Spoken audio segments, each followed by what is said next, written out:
بسم اللہ الرحمن الرحیم۔ محترم ناظرین، جس وقت بلایا گیا طبیب کو تو طبیعت نے کہا یہ تو زہر ہے اور زہر جان بوجھ کر لگایا گیا ہے۔ بہرحال امام کو شفا بھی ہوئی اور مدینہ آئے، اور اب کی مرتبہ جو تیسری بار زہر دیا گیا وہ ہیرے کو پیس کر امام حسن رضی اللہ تعالی عنہ کے مشکیزے کے اندر ڈال دیا گیا۔ امام حسن رضی اللہ تعالی عنہ 27 سفر کی رات سوئے ہوئے تھے، اچانک نیند سے بیدار ہوئے۔ حضرت زینب رضی اللہ تعالی عنہا عبادت میں مصروف تھیں۔ آپ نے نیند سے بیدار ہو کر حضرت زینب رضی اللہ تعالی عنہا کو آواز دی اور حضرت زینب امام کی طرف متوجہ ہوئیں۔ حضرت حسن رضی اللہ تعالی عنہ فرمانے لگے، میں نے خواب میں نانا جان اور امی اور ابا جان کو دیکھا کہ وہ مجھے جنت کی سیر کروا رہے ہیں۔ میں نے نانا جان سے عرض کیا، آپ میرے حالات سے باخبر ہیں، مجھے تماچے لگائے گئے، میرے پیروں تلے سے مسلح کھینچا گیا، کتنا ستایا گیا، میرے سامنے اس وقت مدینہ میں میرے والدین کو گالی دی جاتی ہے۔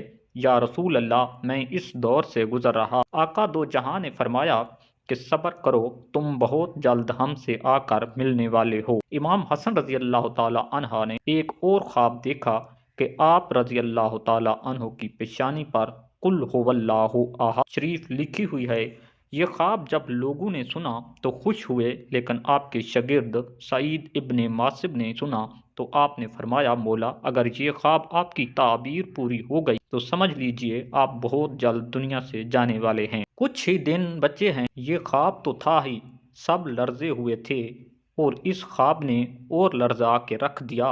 امام حسن رضی اللہ تعالی عنہ نے کہا، بہن میں نے خواب دیکھا ہے۔ حضرت زینب نے پوچھا، یہ کیسا خواب ہے؟ امام نے مشکیزہ لانے کا کہا اور مشکیزے سے جب پانی پیا تو مشکیزے میں موجود جو ہیرا پیس کر ڈالا گیا تھا وہ آپ کے پیٹ میں چلا گیا۔ روایتوں میں آتا ہے کہ مورخین لکھتے ہیں کہ آپ کے کلیجے کے 72 ٹکڑے ہوئے، بعض نے لکھا کہ 80 ٹکڑے ہوئے، بعض نے لکھا کہ آپ کی آنتوں اور کلیجے کے 100 سے زیادہ ٹکڑے ہوئے۔ جب آپ کہہ کرتے تو وہ ٹکڑے ہو کر گرتے۔ سوچئے ذرا یہ ہیرا کیا ہوتا ہے، اس کو کانچ پہ چلائیں تو کانچ کٹ جاتا ہے۔ یزید صرف قاتل حسین رضی اللہ تعالی عنہ ہی نہیں بلکہ قاتل حسن رضی اللہ تعالی عنہ بھی ہے۔ اس پر تو سب اتفاق کرتے ہیں کہ سازش یزید کی تھی، لیکن زہر دیا کس نے، اس پر تاریخ خاموش ہے۔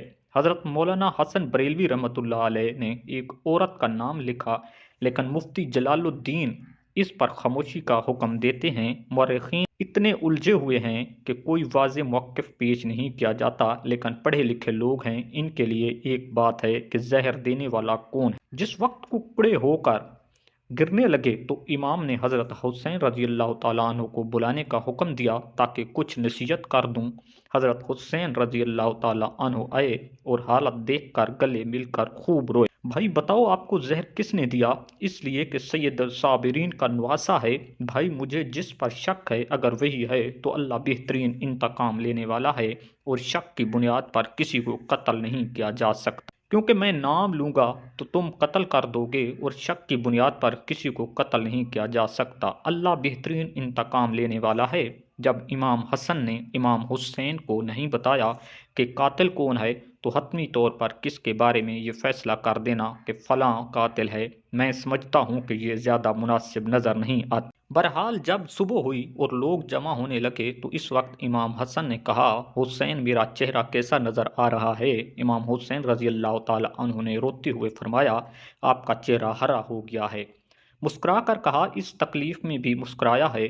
حسن، جس تکلیف میں لوگ ساری خوشیاں لوگوں کی چھن جاتی ہیں۔ حسن مجتبیٰ رضی اللہ تعالی عنہ نے جب سنا کہ میرا چہرہ ہرا ہوا ہے تو فرمایا، حسین یاد ہے نانا کی حدیثیں معراج مکمل ہو گئی ہے؟ تو لوگوں نے پوچھا کہ حدیث معراج کیا؟ فرمایا کہ جب میرے حضور معراج پر گئے اور ہماری پردیش بھی نہیں ہوئی تھی تو نانا معراج پر جنت کے سیر کر رہے تھے تو جنت میں 2 محل تھے، ایک ہرا تھا اور ایک لال تھا۔ اس وقت رضوان جنت نے کہا کہ یا رسول اللہ، جاتے جاتے اپنے شہزادوں کے محل بھی دیکھ جائیں جن سے پوری جنت کا حسن دوبالا ہوتا ہے۔ حضور پاک صلی اللہ علیہ وسلم نے فرمایا، یہ ہرا کس کا ہے اور لال کس کا ہے؟ کہا، لال تو حسین رضی اللہ تعالیٰ عنہ کا ہے اور ہرا حسن رضی اللہ تعالیٰ عنہ کا ہے۔ میرے حضور نے پوچھا کہ رضوان یہ بتاؤ رضوان یہ بتاؤ کہ حسن کا ہرا کیوں اور حسین کا لال کیوں؟ تو رضوان کی گردن جھک گئی، آنکھوں میں آنسو آ گئے۔ اہل بیت کی محبت میں رضوان جنت بھی روتا ہے، جبکہ جنت میں کوئی رو نہیں سکتا۔ جنت وہ ہے جہاں رویا نہیں جاتا، لیکن یہ شہادت حسن ہے، اسے جب جب بھی یاد کیا جاتا ہے تو رضوان جنت بھی روتا ہوا نظر آتا ہے۔ رضوان عرض کرنے کی ہمت نہ ہوئی۔ حضرت جبرائیل علیہ السلام آئے اور عرض کی، میں بتاتا ہوں، اللہ کے حکم سے یہ ہرا اس لیے ہے کہ حضرت حسن رضی اللہ تعالیٰ عنہ کو زہر دیا جائے گا اور ان کا چہرہ اور جسم ہرا ہو جائے گا، اور حضرت حسین رضی اللہ تعالیٰ عنہ کو کربلا میں شہید کیا جائے گا اور شہادت کی وجہ سے خون سے سارا جسم لال ہو جائے گا، اسی لیے حسن کا ہرا اور حسین کا لال محل۔ دیکھا حضور صلی اللہ علیہ وسلم کی یہ حدیث ہے، معراج پوری ہو رہی ہے۔ اس کے بعد حضرت حسن رضی اللہ تعالیٰ عنہ نے لوگوں کو جانے کا حکم دیا اور گھر والوں کو ٹھہرنے کا کہا۔ اس وقت مولا حسن کے 3 یا 4 بیٹے تھے۔ ان بیٹوں میں ایک بڑا بیٹا تھا جس کی عمر صرف 7 سال تھی۔ وہ بڑا خوبصورت تھا اور نام قاسم تھا، اور ماں کا نام فروہ تھا۔ فروہ قاسم کے سر پر ہاتھ پھیرا اور اپنے شوہر کی طرف دیکھتی گویا ان کے سامنے اپنی بیوہ گھوم رہی تھی۔ بے بسی ہے بے بسی، لیکن زبان سے کچھ کہہ نہ سکتی۔ جب سب لوگ چلے گئے حتیٰ کہ کوئی نہ بچا تو حضرت حسن رضی اللہ تعالیٰ عنہ نے اپنے بازو پر بندھے تعویذ کو کھولنے کا حکم دیا، فروہ کو دیا۔ تعویذ کھولا اور کھول کر حضرت حسن نے کہا، میرے بیٹے قاسم کو میرے پاس لاؤ۔ اپنے ہاتھوں سے وہ تعویذ بیٹے کے بازو پر باندھ دیا اور فرمایا، بیٹا، ایک وقت آئے گا جب تو شدید مصیبت میں گرفتار ہو جائے گا، اس وقت یہ تعویذ کھول کر دیکھ لینا۔ اس کے بعد حضرت حسین رضی اللہ تعالیٰ عنہ کو بالا کر وصیت کی اور کہا، حسین صبر سے کام لینا، اور میری تمنا ہے کہ جس وقت میرا جنازہ اٹھے تو مجھے نانا کے قدموں میں دفن کر دینا۔ نانا کے قدموں میں دفن ہونا چاہتا ہوں۔ امام علی مقام 28 صفر کو، ایک روایت کے مطابق 29 صفر کو اور ایک روایت کے مطابق 5 ربیع الاول کو شہید ہوئے۔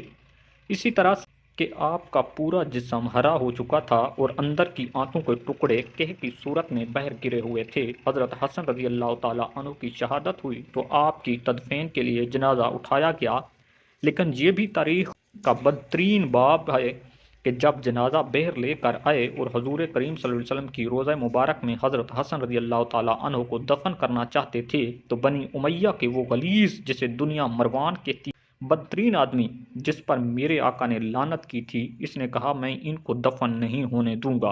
امام حسین رضی اللہ تعالیٰ عنہ نے کہا، میرے بھائی کی وصیت ہے، میں دفن کروں گا، یہاں تک کہ مورخین نے لکھا ہے کہ اس ظالم نے کمان سے تیر نکالا اور امام حسن رضی اللہ تعالیٰ عنہ کے لاشے پر چلانا شروع کیا۔